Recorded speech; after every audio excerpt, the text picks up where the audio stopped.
Welcome, everyone, to the Deep Dive. Really excited today. We're plunging into some seriously high-stakes cricket. We're looking at that second ODI between Sri Lanka and Bangladesh, the one in Colombo on July 5th. And honestly, this wasn't just any match. It was, well, it had everything, high drama, some fantastic bowling, big hitting, and yeah, a real twist right at the end. So our mission today is to kind of unpack those key moments, look at the performances that maybe surprised us, the tactical plays, basically how Bangladesh managed to level the series 1-1. We really want to dig into how they pulled it off and what it might signal for that final game. Yeah, exactly. And what's fascinating here is it wasn't just about the win itself, right? It was a bit of a strategic masterclass, wasn't it? They really showed how keeping your cool executing tactics precisely, well, it can completely turn things around.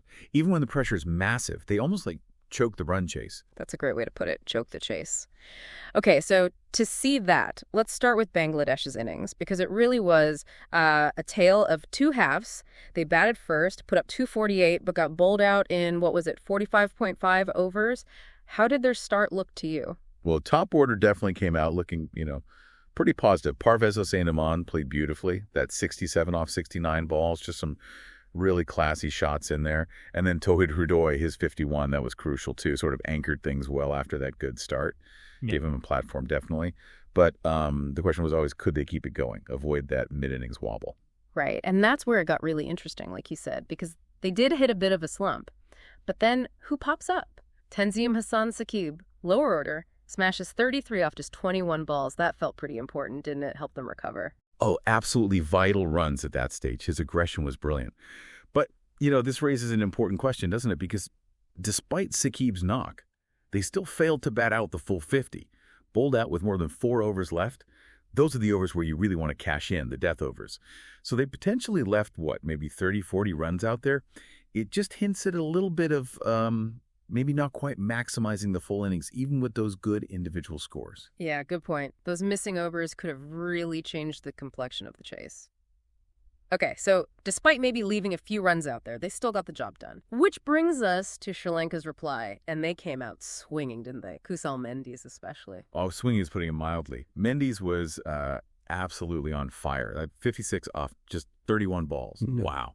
It was just pure power, boundaries everywhere, really put Bangladesh under the pump straight away. You almost felt, this could be over quickly. Totally. It looked like he was playing a different game for a bit there. And Janith Liyanage backed him up too, held things together really well. That 78 off 85 balls was a proper knock. Looked like Sri Lanka were cruising. But then, after Mendis got out, things changed. Quite dramatically, actually. What went wrong? Well, if we connect this to the bigger picture, it just looked like panic set in, didn't it? After Mendis went, the whole innings felt, scattered. They lost, 5 wickets for only 57 runs through that crucial middle patch.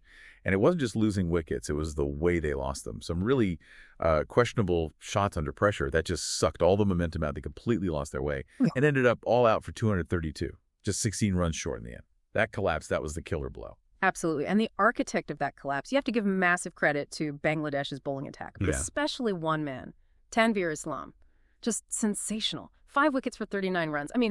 That's going to be one of the best spells we've seen from a Bangladeshi spinner in ODIs for a while, right? Without a doubt. Just top class. He ripped through them. Got the big ones, Mendis, Meduska, Kamindi Mendis, Wellage, just broke the back of that middle order.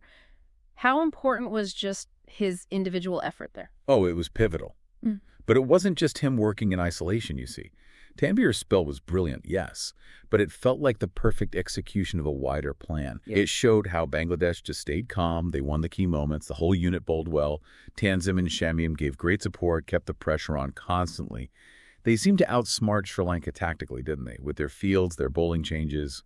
They made Sri Lanka make the mistakes. And that tactical edge combined with Tanvir's magic, that made all the difference in defending what was, let's be honest, probably just a par score. They didn't just bowl well, they squeezed them. Squeeze them is right. So the final result then, Bangladesh win by 16 runs, series level 1-1.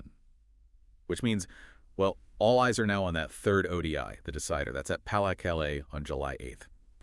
So what does this all mean? That's the big question, isn't it? Does Bangladesh take this huge momentum boost forward, or do Sri Lanka, bounce back hard at home after a loss like that?